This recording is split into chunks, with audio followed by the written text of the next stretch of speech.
কিন্তু সেই দিন স্বয়ংবর সভাটা তার গেটে লিখে দিতে হতো, এখানে যারা প্রবেশ করবেন তাদের প্রত্যেকের বংশ পরিচয় সঙ্গে আনতে হবে। আপনার কোন দেশের রাজা, আপনার রাজ্যের সীমা কোথায়, আপনার পিতৃ পরিচয় নিয়ে এখানে প্রবেশ করতে হবে। তাহলে এই স্বয়ংবর সভায় কর্ণ প্রবেশ করতো না, প্রথম ভুল। কর্ণ প্রবেশ করলেন স্বয়ংবর সভায়, ধনুর্বাণ ধরেছেন, তখন তার মনে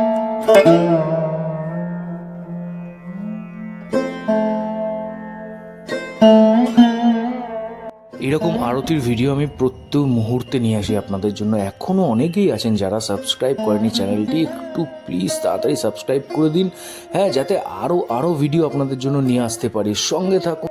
নমস্কার সবাইকে, আমি অরিত, দ্য বেঙ্গলি লাইফ চ্যানেলে আপনাদের সবাইকে স্বাগত। যারা আমার থেকে বয়সে বড় আছেন তাদেরকে প্রণাম জানাই, আর যারা সমবয়সী এবং বন্ধু বান্ধব আছেন তাদের সকলকে প্রচুর প্রচুর ভালোবাসা। আজকের দিনটা অসাধারণ একটা দিন, কারণ জন্মাষ্টমী আজকে, আর সেই উপলক্ষে আজকে আবারও চলে এসেছি আপনার সবার প্রিয়, সবার মনে শান্তি করার জায়গা ভারত সেবাশ্রমে। আর হ্যাঁ, আজকে আমি আছি হচ্ছে বালিগঞ্জের ভারত সেবাশ্রমে। এখানে আমি আছি, আমার অনেক ভিডিও আপনারা দেখেওছেন, আগের ভিডিওটা যথেষ্ট ভালোবাসা দিয়েছেন। আর আজকের দিনটা এখানে না আসলে মানে একদম মিস করতাম। এত সুন্দর এখানকার পরিবেশ, এত সুন্দর, আর সেটাই আপনাদেরকে দেখাবো। আর একটু পরেই এখানে শুরু হয়ে যাবে হচ্ছে আরতি, সেটাও আপনাদের দেখাবো। আগের ভিডিওগুলো যেরকম ভালোবাসা দিয়েছেন এই ভিডিওটাকেও সেইভাবে ভালোবাসা দিন, প্রচুর শেয়ার করুন। যারা মানে এই সময় এই মুহূর্তে অনেকের ইচ্ছে থাকে কিন্তু আসতে পারে না, তো তাদের কাছে পৌঁছে দিন। আর চ্যানেলটিকে প্রচুর শেয়ার করুন এই ভিডিওটিকে। চলুন দেখতে থাকুন। আজকে প্রচুর লোকও এসছে, সেটাও আপনাদের দেখাবো। আর একদম যেভাবে শুরু করি সেভাবেই শুরু করছি আজকের ভিডিওটা, আগের দিনের মতোই। তো সঙ্গে থাকুন, সাথে থাকুন। এটি হলো ভারত সেবাশ্রমে একদম মানে এন্ট্রি গেট, বুঝতে পারলেন? এন্ট্রি গেটের বাইরেই দেখুন অলরেডি ভোগ বিতরণ শুরু হয়ে গেছে, কারণ আজকে সারা দিন ধরে প্রোগ্রাম চলছিল।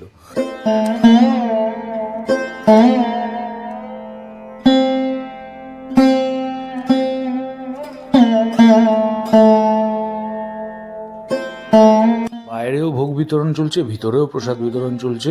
আমি ভিতরে প্রবেশ করে গেছি। আজকে সারাদিন এখানে অনুষ্ঠান হচ্ছে সকাল থেকে। এখন যেহেতু সন্ধ্যা আরতি হবে এবং ওপাশে অনুষ্ঠান হচ্ছে, তাই আপনাদের এটা অবশ্যই দেখাবো। আর প্রচুর মানুষ এসেও গেছে, তাই এখানে বেশি কথা বলছি না, আপনাদের দেখাচ্ছি।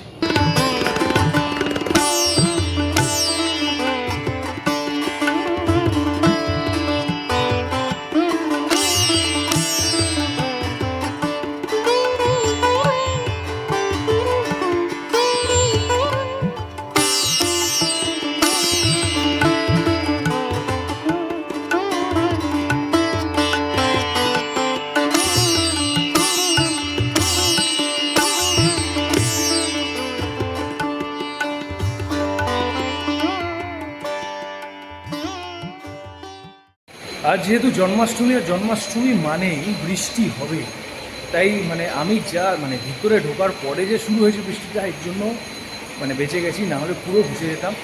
এখন দেখুন মানে হয়তো বুঝতে পারবেন কিনা জানি না, প্রচুর বৃষ্টি হচ্ছে বাইরে। আর আমি এসে গেছি একদম আশ্রমের ওপরে, যেখানে মহাদেবের স্থান, মানে এখানেই মহাদেবের পুজো হয়, তারপর নিচে আরতি হয়। তো মহাদেবের জায়গাটা আগে আপনাদের দেখিয়ে দিই।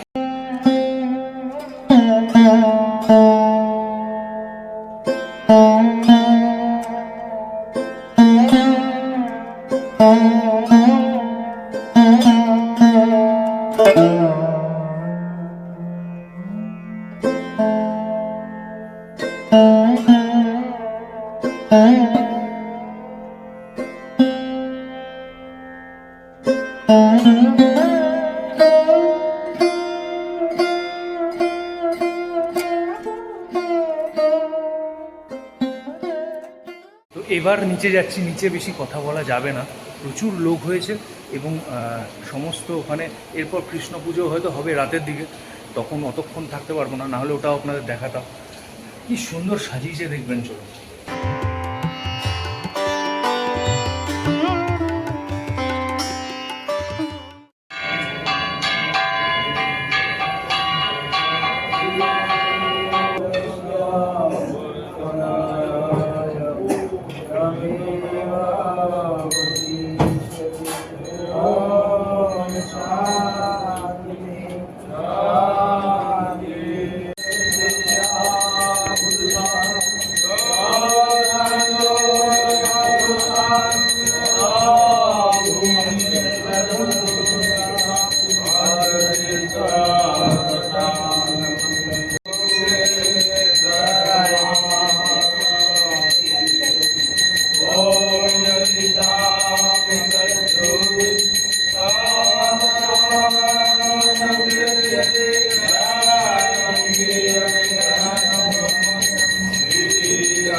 যুদ্ধ হয়ে যাচ্ছে, সেই দৌত্যক্রীড়া সার্থক করলেন না, তার ইচ্ছায় সর্বহতে কিছু হয়, তাহলে তিনি এই যুদ্ধটা বন্ধ করতে পারার সময় চুলটা খোলা ছিল তার।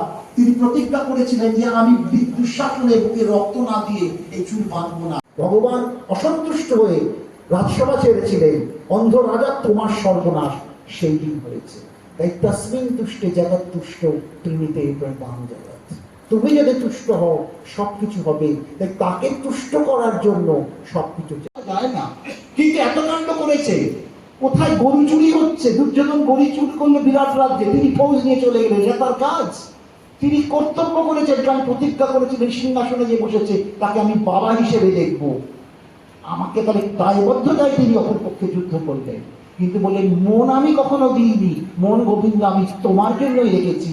মনমানা ভব হতে ভগবান বলেছেন, তিনি মনমানা ভব হয়ে ভগবানকে বললেন আমার সামনে দাঁড়াও, স্তব শুরু হবে, আমার এবার জীবাত্মা, তুমি সেই পরমাত্মা তোমার চরণে লীন হয়ে গেছে। তিনি ধ্যান যোগের মধ্যে ভগবানকে করছেন, এবং ধ্যান পথে চতুর্ভুজ এইটা শব্দ ভাগবত প্রয়োগ করছে। তিনি চতুর্ভুজ মূর্তিকে চাইছে, ভগবান দর্শন করাচ্ছে। আবার গোপীরা এত কিছু জানে না, তাদের প্রেম প্রীতির মধ্যে দিয়ে ভগবান তাদের দিকে আকৃষ্ট হচ্ছে। গোলাগিরি মহারাজের সঙ্গে বিনোদ সাধু, তখন বালক বিনোদের কথাবার্তা, আমাদের যে চলচ্চিত্র হয়েছিল সে অভাব। আমরা কেবল কিছু প্রথাকে পালন করতে চাই, যে তালের বড়া দেবো, নাড়ু দেবো, কিন্তু ভগবত বাণীকে যে শ্রবণ করবো সেইটার দিকে কিন্তু আমরা যাই না। ব্রাহ্মণ ডাকবো, দক্ষিণা দেবো, কলা শশা কাটা হবে, আজ খুব তাল 40 টাকা না 60 টাকা সস্তায় বালিগঞ্জ থেকে কিনে বড়া টড়া বানানো হবে, রাত্রে খুব খাবো, ওইখানেই কৃষ্ণের আরাধনা শেষ হয়ে গেল। কিন্তু তার যে জ্বলন্তময়ী, তার জ্বলন্ত যে গীতাসু গীতা কর্তব্য, সেই কর্তব্যের মধ্যে কিন্তু আমরা যাই না। তাই আজকে যে আলোচনা হবে, কত লোক এসছেন এবং বহুজনই আসেননি। কেন সবাই আসছেন না? They don't find any interest in the discussion. কারণ বড়লোকের বাড়িতে একদিন খেতে গেলে 6 প্যাক বডি করা যায় না। তাই হঠাৎ শুনে নিলাম স্যার জটিল বেদান্তের ভাষ্য বলবে, আমি 2-4টে ব্রহ্মসূত্র বলবো, নৃসিংহপ্রসাদ ধবরীকে আগে নিয়ে এসেছি সভাতে, উনিও কিছু আরো জটিল কিছু বলবেন। সাধারণ মানুষ কি করবে? তারা তো কনফিউজ। একটা বিশাল ক্লায়েন্টাইল বললে তারা গৌরী মঠ এবং ইসকনের শিষ্য, তারা তিলক কেটে দুধ দিয়ে দই দিয়ে কৃষ্ণকে নাচ করাবে আর ঘুরবে। আর আমরা যেহেতু সন্ন্যাসী দর্শনামী সম্প্রদায়ের পরম্পরা, আমরা গীতাকে ফোকাস করবো। আর রামকৃষ্ণ মিশন সবকিছুকেই করে, কিন্তু খাওয়া দাওয়ার তাদের কোনো রেস্ট্রিকশন নেই, তারা সবকিছু খায়। আর আমাদের নিরামিষ নিরামিষকে এখন ছেলেদের যদি জিজ্ঞেস করা হয় যে কোথায় সন্ন্যাস নিবি, সন্ন্যাস থেকে সোজা বলে রামকৃষ্ণ মিশনে দেবো। কারণ ওখানে খাওয়া দাওয়া ভীষণ ভালো, সবকিছু খাওয়া যায়, মাছ টাছ সব চলে ওখানে। তাহলে এখানে আলু চচ্চড়ি, এখানে ত্যাগের শিকারটা কে করবে? বৃন্দাবনে যখন গেছি, বৃন্দাবনে ছিলাম জননীকে নিয়ে, সব ঘুরে ফিরছি, 3টে বেজে গেছেন, তখন জগন্নাথানন্দজি মহারাজ ওখানে রয়েছেন, উনি নিজে হাতে করে আমাকে প্রসাদ দিচ্ছেন। আমি বললাম, মহারাজ আমার লজ্জা করছে, আমরা নিয়ে নিচ্ছি। বলে, না তিলক, আমরা কি বসে থাকবো বলে সন্ন্যাস নিয়েছি? এই যে ডেডিকেশন, একটা কাঁঠাল কাঠের খাটেতে মানে তক্ত বসে শোয়া, কোনো এসি নেই, কিছু নেই, এসব অনেক আগেকার কথা বলছি, এখন জানি না কি অবস্থা। আচার্যদেবের এই কথা, তোদের শক্তি হচ্ছে ব্রহ্মশক্তি। এই যে ব্রহ্মবিদ্যার কথা বলা হচ্ছিল, সেই ব্রহ্মশক্তি হচ্ছে সন্ন্যাসীর সম্বল। কাউকে তো ওয়াজ করার দরকার হয় না, কিন্তু বাধ্য হয়ে আমাদের কখনো কখনো আমলা কামলাদের উপর একটু ভালো ভালো কথা বলতে হয়, যেটা বলা উচিত না। মহাপ্রভু বলেছিলেন, যখন প্রতাপরুদ্র দেখা করতে আসবে, যে রাজ দর্শনে মোর কিবা প্রয়োজন, রাজ দর্শনে মোর কিবা প্রয়োজন। কিন্তু আমাদের সবাইকেই করতে হয়, ভালো ভালো কথা বলতে হয়, কিন্তু অন্তর সেটা না। এই অন্তর যে সত্যের কথা, ত্যাগের কথা, বৈরাগ্যের কথা যাদের বলছেন, তাদের যদি সেটা নেওয়ার আগ্রহ না থাকে, তাহলে কি করে ত্যাগকে প্রতিষ্ঠা করা যাবে? তাই শ্রী ঠাকুর শ্রী রামকৃষ্ণের কাছেও যখন প্রথম 11 জন চলে এলেন, প্রণবানন্দজির কাছেও সেই সর্বত্যাগীরা এলেন, বেদানন্দজি এসছেন, সচ্চিদানন্দজি মহারাজ এসছেন, তারাও তো ঘর ছেড়ে এসছেন। ঠাকুরের কাছে ব্রহ্মানন্দ এসছেন, নরেন এসছেন, রাখাল মহারাজ ব্রহ্মানন্দ, নরেন ইত্যাদি, প্রেমানন্দ ইত্যাদি আসছেন। তাদের অন্তর থেকে ছিল, আমাদের ছেলে মেয়েদের কি শেখাচ্ছি? কেরিয়ার করতে হবে, ভালো সরকারি চাকরি করতে হবে, নাহলে দারুণ ব্যবসাদার হতে হবে, বিদেশ যেতে হবে। পায়ে ব্যথা হলে তো 4.5 লাখ টাকার গাড়িতেও চালিয়ে দেওয়া যায় না। তোমার যদি মার্সিডিজ দাঁড়া করাতে পারো, তাহলে তোমার সমাজে খুব প্রতিষ্ঠা হবে। তাহলে আমরা we are leading our students in a misleading way. যথা গচ্ছতি সাগরম সর্বদেব নমস্কার, কেশবম প্রতি গচ্ছতি সর্বদেব নমস্কার, কেশবম প্রতি গচ্ছতি, কেশব ক্লেশনাশায় দুঃখনাশায় মাধব, হরিহরস্য পাপনাশায় গোবিন্দ মুক্তিদায়ক, নমঃ পার্বতী পতয়ে हर हर महादेव। आचार्य प्रणवानंद जी महाराज की जय, आचार्य प्रणवानंद जी महाराज की जय, आचार्य प्रणवानंद जी महाराज की जय, भारत सेवाश्रम संघों की जय, भारत सेवाश्रम संघों की जय, भारत सेवाश्रम संघों की जय, आज के जन्माष्टमी अनुष्ठान की जय। जय श्री राधे श्याम। কথা বলা হয়, সেটাও একটা ভুল কথা। আমাদের যে শ্রেষ্ঠ অবতার, দুজন মহাপুরুষ, যাকে আমরা ভগবান রামচন্দ্র এবং কৃষ্ণ বলি, তাদের জীবন থেকে শিক্ষা নেওয়া, তারপরে ইতিহাস থেকে শিক্ষা নেওয়া। পরীক্ষিতের 7 দিনের ভাগবত পাঠে 7 দিনের মৃত্যু, আমাদের কিন্তু প্রত্যেকেরই 7 দিনে মৃত্যু হয়। ভাগবত কথাকার এখানে বলছেন, আমরা যারা এখানে বসে আছি, আজকে যারা বসে আছেন, কিন্তু প্রত্যেকেরই 7 দিনে মৃত্যু হয়। কেউ কারো সোমবারে, কারো নয় মঙ্গলবারে, কারো নয় বুধবারে, কারো নয় বৃহস্পতিবার, কারো নয় শুক্রবার, কারো নয় শনিবার, কারো নয় রবিবার। যেদিনে মৃত্যু হবে সেদিন সোমবার হতে পারে, মঙ্গলবার হতে পারে। 7 দিন কথাটা কিন্তু সেখান থেকে এসেছে। তো আপনারা আজকে 7 দিনে আপনাদের মৃত্যু হবে, মৃত্যু তো সামনেই রয়েছে। এখন ধর্ম নিয়ে আমাদের বহু চর্চা হয়, ধর্মের বহু ব্যাখ্যা, বহু রকম কথা বলা হয়। ধর্ম জগতে দুটি, একটা ধর্ম আর একটা অধর্ম। সমগ্র বিশ্ব মানবের কল্যাণে, সমগ্র যে কোনো বৃত্তিধারী, যে কোনো জীবিকাধারী, সবার জন্য ধর্ম একটা, এটাকে পরিষ্কার করে জানতে হবে। আর একটা হচ্ছে অধর্ম। এই ধর্ম এবং অধর্মের সমন্বয় হয় না। মাননীয় তিলকবাবু ভাগবত গীতার 16 অধ্যায়ের কথা, 1600 অধ্যায় দৈবী বিভাগ সম্পদ যোগে বলেছে। সেখানে এই লড়াই, অসুরের সঙ্গে দেবতাদের লড়াই চিরন্তন। এটা কিন্তু আপনাদের ভালো করে আমাদের বুঝতে হবে। আমাদের বহু ধর্মের কথা বলা হয়, এটা কিন্তু বহু ধর্মের কথা বলা হয়। জগতে আমাদের শাস্ত্রে মুনি ঋষিরা বলে দিয়েছেন, আহার ও নিদ্রা ভয় মৈথুনঞ্চ সামান্য মেতৎ পশুবি নরাণাম ধর্মে হিতেশাম অধিক বিশেন ধর্মেন হীনা পশুবি সমানা। যদি ধর্মহীন আমরা হয়ে যাই তাহলে পশুর সমান। আহার নিদ্রা ভয় মৈথুন এগুলো সবার মধ্যে আছে। আমরা যারা এখানে বসে আছি আমাদের মধ্যেও আছে, সবার মধ্যেও আছে। তাহলে আমাদের সঙ্গে পশুর তফাৎ হলো কোথায়? মুনি ঋষিরা আমাদের ঠিক করে দিলেন, ধর্মেন হীনা পশুবি সমান। ধর্মহীন হলে মানুষ পশুর সমান। এই ধর্মটার সংজ্ঞা আমাদের মনু সংহিতায় দিয়েছেন 10টা, আবার সেই মনু সংহিতায় 5টা, যে অহিংসা সত্যম অস্তেয় শৌচ সংযম এবচেত প্রত্যং সমাচিতং পঞ্চক ধর্ম লক্ষণ। সমগ্র পৃথিবীর মানুষের জন্য, সমগ্র ভাষাভাষীর জন্য এই হচ্ছে ধর্ম। এই ধর্মের সংজ্ঞা তিনি ব্যাখ্যা করেছেন। আচার্য স্বামী প্রণবানন্দজি মহারাজ তিনি ধর্মের সংজ্ঞা দিতে গিয়ে ধর্ম কি, ত্যাগ, সংযম, সত্য, ব্রহ্মচর্য বলেন। ধর্ম নাই মালায় ঝোলায়, ধর্ম নাই মন্দিরে মসজিদে গির্জায়, ধর্ম নাই বেদে পুরাণে কোরআনে। তা আপনারা অবাক হচ্ছেন, স্বামীজি আপনারা এত সুন্দর ঠাকুরের আসন করছেন, মন্দির বানাচ্ছেন, আপনারা সবাই কাপড় পরেছেন, গৈরিক কাপড় পরেছেন, অথচ আপনাদের গুরুদেব পড়েছেন, এইগুলো ধর্ম নয়। ধর্মের দুটো দিক, একটা অন্তরঙ্গ সাধনা, একটা হচ্ছে বহিরঙ্গ সাধনা। অন্তরঙ্গ সাধনা যদি ঠিক না থাকে, বহিরঙ্গ সাধনায় কোনো লাভ হয় না।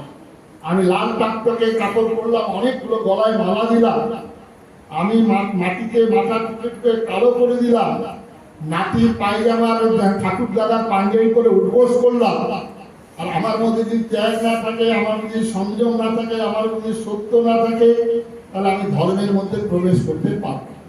সেই জন্য মহাভারতে ব্যাসদেব বলছেন ঊর্ধ্ববাহু হয়ে, তোমরা শোনো, তোমরা শোনো, তোমরা শোনো, তপস্যা তপস্যা তপস্যা ধর্ম রক্ষতি রক্ষিত, ধর্ম এব হতহন্তি ধর্ম রক্ষিত রক্ষতি।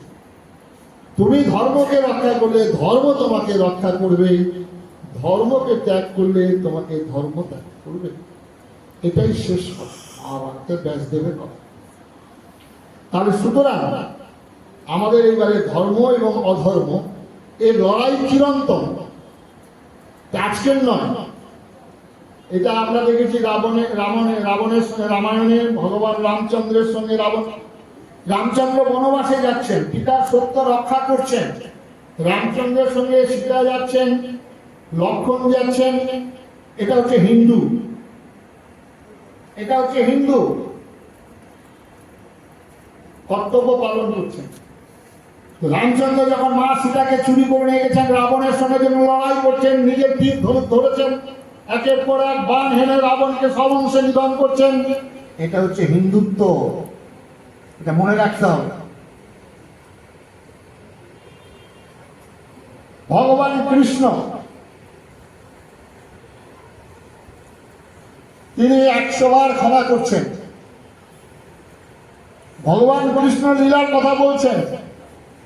ভগবান কৃষ্ণ গোপীদের সঙ্গে লীলা করছেন, গোপ বালকদের সঙ্গে খেলা করছেন। ভগবান কৃষ্ণ সর্বত্র ঈশ্বর আছেন, এটা হচ্ছে হিন্দুত্ব, হিন্দু। আর ভগবান কৃষ্ণ যখন 101 বারের পর 100 বার ক্ষমা করার পর 101 বার, তখন ভগবান তাকে নিধন করছেন, নিজের মামাকে হত্যা করছেন। এখানে হচ্ছে হিন্দুত্ব। আজকের মতো ভিডিওটা এখানেই শেষ করছি। রাত হয়তো 12টা 1টা অবধি এখানে পুজো হবে, সবটা তো দেখানো সম্ভব নয়, তাই যতটুকু পারলাম অল্প অল্প করে দেখালাম। আর যদি ভালো লেগে থাকে অবশ্যই অবশ্যই চ্যানেলটিকে সাপোর্ট করুন। আর আমি এর মধ্যে হয়তো লাইভেও আসবো, আপনারা থাকবেন, সাথে পাশে থাকবেন। আমি হয়তো সেটা ভিডিও করবো না, লাইভে এসে আপনাদেরকে আরতি এটা দেখানোর চেষ্টা করব। কিন্তু এই ভিডিওটা সত্যি যদি ভালো লেগে থাকে, আর ভারত সেবাশ্রমের মানে যারা যারা ভারত সেবাশ্রমে আসতে চান বা এই ধরনের আরতি দেখতে চান, আসার সুযোগ হয় না, তাদের কাছে পৌঁছে দেবেন। আর সবসময় পাশে থাকবেন, সাথে থাকবেন। আজকের মতো এখানেই শেষ করছি। ভালো থাকবেন এবং সবাইকে ভালো রাখবেন। সো গুড নাইট, আবারও দেখা হবে পরের ভিডিওতে।